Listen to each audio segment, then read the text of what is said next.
Mesdames et messieurs, bonjour et bienvenue dans votre journal de la mi-journée sur Mondico Télévision. À la une de l'actualité, le président de la République, Félix Tshisekedi, a présidé mercredi 7 août à la Cité de l'Union africaine une réunion de conseil des ministres restreint avec la première ministre Judith Suminwa et une dizaine de ministres sectoriels autour des questions liées à la crise sécuritaire dans l'est du pays et à la situation humanitaire ainsi que le contexte socio-économique. Des mesures urgentes ont été prises à l'issue de cette rencontre, en croire Patrick Muyaya, porte-parole du gouvernement. Regardez.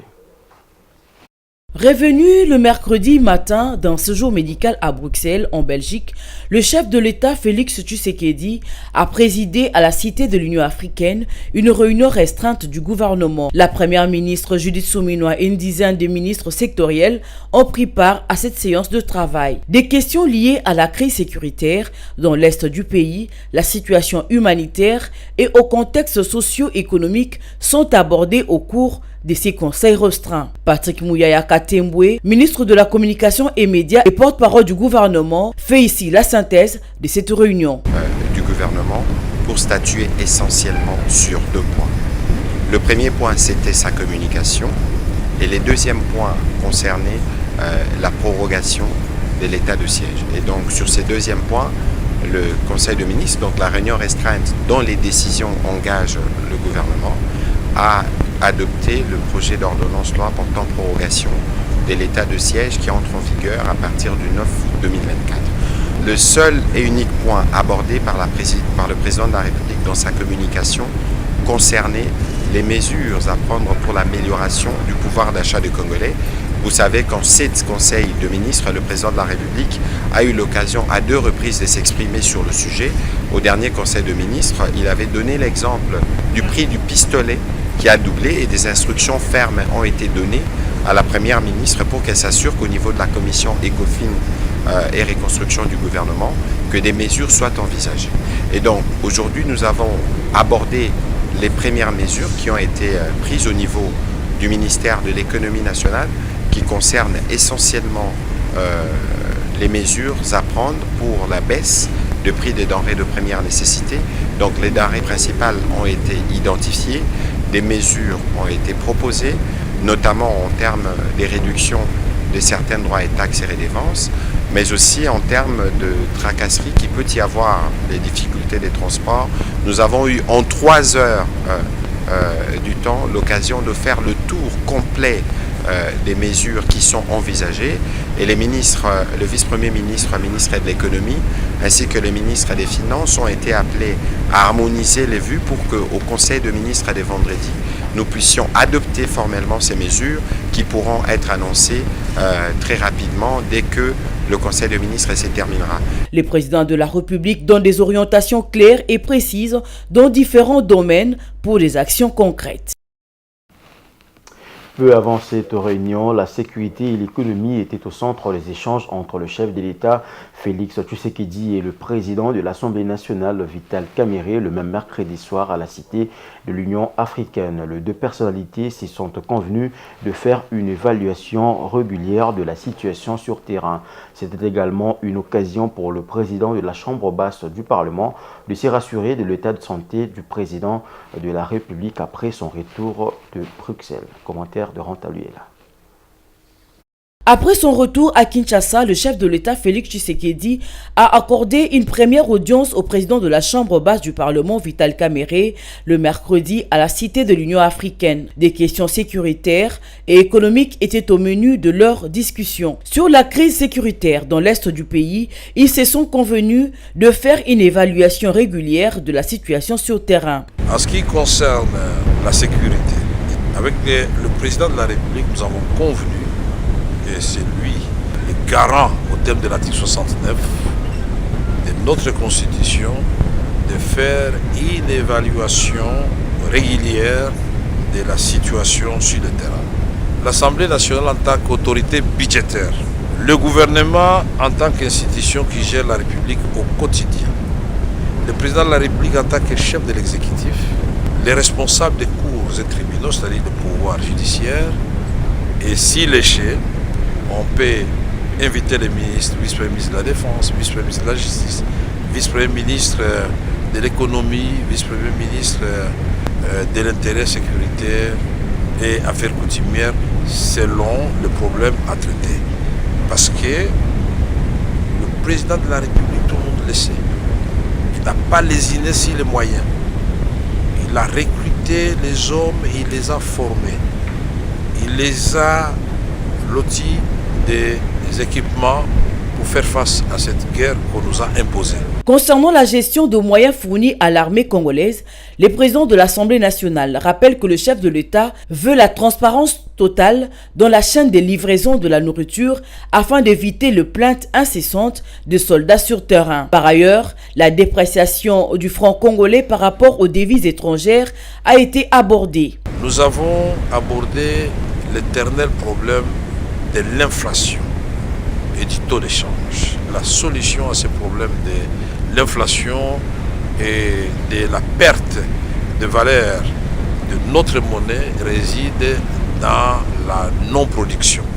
Or, nous avons un programme de transformation de notre économie, de la diversification de notre économie. Et il est temps que l'on puisse lancer ce programme et en faire le suivi. Avant de clore leurs échanges, le chef de l'État et le président de la Chambre basse du Parlement ont survolé la question liée au fonctionnement de l'Assemblée nationale. L'entretien s'est terminé par le message de condoléances du président de la République à la population du Sud Kivu et à la suite du décès du Mwami et du chef de la chefferie de Kabaré, Désiré Kabaré Rugemanizi II.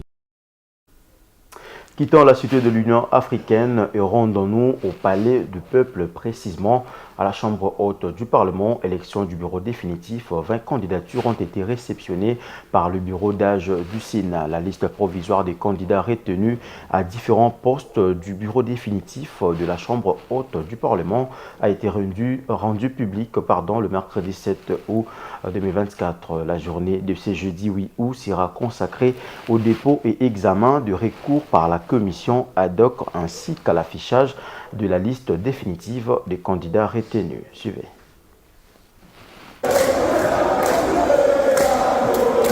Le bureau d'âge du Sénat a procédé mercredi 7 août à la publication de la liste provisoire des candidats retenus aux différents postes du bureau définitif de la Chambre haute du Parlement. Sur les 20 candidatures réceptionnées, une seule n'a pas été retenue au poste de questeur. Il s'agit de la candidature de la sénatrice Mouleka Bajikila Florence du regroupement politique Alliance des Tshisekédistes Unifiés et Alliés et celle de Pascal Omana au poste de questeur adjoint est reçue sous réserve. Conformément au calendrier réaménagé, la journée de ce jeudi 8 août 2024 sera consacrée au dépôt et à l'examen de recours pour la commission ad hoc ainsi qu'à l'affichage de la liste définitive de candidats retenus. Président du Sénat, Samalou Konde, Jonas Mukamba Kadiata, Idriss Mangala, vice-président du Sénat, Kalala Wakalala José, Christophe Lutundula, deuxième vice-président, Eustache Mouanzi, Bahati Lukwebo, Corneille Isenge, rapporteur, Jean-Bamanissa Saïdi, Ivan Kazadi Kankonde, Nefertiti Ngoudianza, Justin Kalumba Mwanangongo, rapporteur adjoint, Salomon Kalonda Dela, Jean-Claude Baende, questeur, Moïse Ekumbo Longoulou, candidat indépendant, Agito Amela, Carole, Kabongo Mukenge Chai Topin, questeur adjoint, Pascal Omana Bitika, sous réserve, Isabelle Kabamba Waumba. Sur le 7 postes en lice, la majorité parlementaire a droit à 6 postes et l'opposition un seul, celui de rapporteur adjoint. Du côté de l'opposition, ça fait un total de 2 candidatures et du côté de la majorité, bien que certains concours comme 2 indépendants, plus de 10 candidatures ont été retenues. Selon le nouveau calendrier réaménagé, la journée du vendredi 9 août sera dédiée à la séance plénière d'audition des messages de campagne électorale. Enfin, le samedi 10 août 2024 se tiendront la séance plénière pour l'élection et l'installation du bureau définitif du Sénat. L'élection et l'installation du bureau définitif vont automatiquement marquer la fin de la session extraordinaire inaugurale ouverte par la mise en place du bureau d'âge du Sénat. À la une également, le secrétaire général de l'administration du ministère du numérique est suspendu par le vice-premier ministre Jean-Pierre Liao pour manquement grave. Ces derniers, selon le vice-premier ministre, a détourné l'enveloppe salariale dégagée pour la prise en charge des cadres et agents de l'administration du numérique. Regardez. Son Excellence, Monsieur le vice-premier ministre. Le paysage politique congolais est en ébullition depuis que Jean-Pierre Liao, vice-premier ministre en charge de la fonction publique, a décidé de suspendre le secrétaire général du numérique pour des manquements graves. Cette décision, pour le moins inattendue, met en lumière de pratiques obscures au sein du gouvernement et soulève des questions sur l'intégrité et la transparence des institutions publiques. Au cœur du scandale, des accusations de détournement des fonds. Selon les premières investigations, le secrétaire général aurait utilisé une enveloppe budgétaire destinée au salaire des agents du secrétariat pour financer des primes allouées à des personnes n'ayant ni statut de fonctionnaires ni lien direct avec la mission du numérique. Ces choix, qui semblent ignorer le principe d'objectivité et de neutralité, jettent une ombre sur la gestion des ressources publiques et attirent l'attention sur les pratiques des favoritismes qui peuvent prévaloir au sein de l'administration. Les allégations vont plus loin, évoquant de liens familiaux et politiques qui auraient influencé l'attribution de ces primes. Après les recrutements du premier lot des cadres et agents de l'administration du numérique, j'ai appris avec stupéfaction et ébahissement que l'enveloppe dégagée pour la prise en charge des agents du numérique a été détournée pour d'autres affectations en primes en faveur de personnes non concernées et non revêtues de la qualité de fonctionnaire. Comment un responsable de service peut-il admettre l'alignement aux primes des personnes fictives, des agents qui ne travaillent même pas, sans position régulière de service, pendant que les fonctionnaires qui viennent tous les jours en service en sont privés? Comment peut-on accepter, alors que le président de la République insiste tous les jours sur l'impératif dans la fonction publique d'assurer la promotion de la méritocratie et de l'égalité de traitement? Je me trouve dans l'obligation, en vertu des pouvoirs qui me sont reconnus par la loi, d'ouvrir en son encontre une action disciplinaire assortie d'une suspension de ses fonctions avec effet immédiat. Je demande au ministre ayant dans ses attributions le numérique de désigner parmi les directeurs compétents, revêtus au moins du grade de directeur, celui qui va assurer l'intérim jusqu'à nouvel ordre. La suspension du secrétaire général du numérique pourrait être le catalyseur d'une réflexion profonde sur la nécessité d'une réforme durable au sein de l'administration publique visant à garantir la responsabilité et l'imputabilité. Jean-Pierre Liao, par son acte, pourrait bien être à la croisée de chemins. Il doit désormais être proactif. En santé, la variole du singe au centre de préoccupation de l'Organisation mondiale de la santé, OMS. Son directeur général a annoncé mercredi qu'il allait réunir un groupe d'experts pour déterminer si la propagation croissante de la pathologie doit être déclarée urgence mondiale. Merveille Loabéa pour plus de détails. Au moins 10 pays africains sont touchés par ce virus, selon les données publiées la semaine dernière par le Centre africain de contrôle et de prévention de maladies. La République démocratique du Congo en est le principal foyer avec plus de 96% de tous les cas et décès. Par rapport à la même période de l'année dernière, les cas ont augmenté de 160% et le décès de 19%. Une nouvelle version du virus qui peut tuer jusqu'à 10% des personnes est apparue en RDC. Alors que la semaine dernière, pour la première fois, le Rwanda et le Burundi ont été pour la première fois touchés par la maladie. En 2022 déjà, l'OMS a déclaré la variole du singe urgence mondiale après qu'elle s'était propagée dans plus de 70 pays, affectant principalement les hommes homosexuels et bisexuels. Le pays occident ont endigué cette maladie grâce à des vaccins et aux traitements, des outils de lutte très peu disponibles en Afrique. Rendons-nous en Tunisie, clap de fin pour Ahmed Achani. Le Premier ministre tunisien a été limogé mercredi par le chef de l'État, Kais Saied.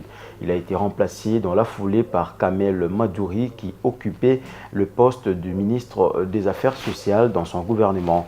L'annonce a été faite par la présidence tunisienne dans un communiqué. Commentaire de Diane Bonga.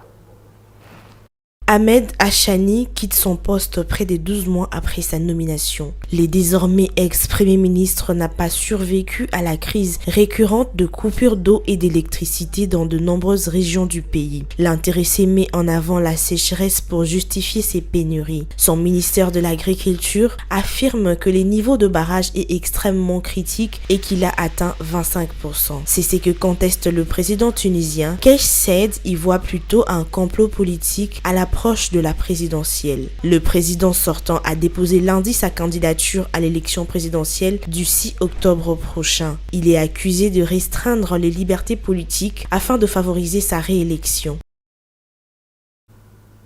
C'était là l'essentiel de l'actualité. Merci de l'avoir suivi. Bonne suite des programmes sur Mondico Télévision. Au revoir.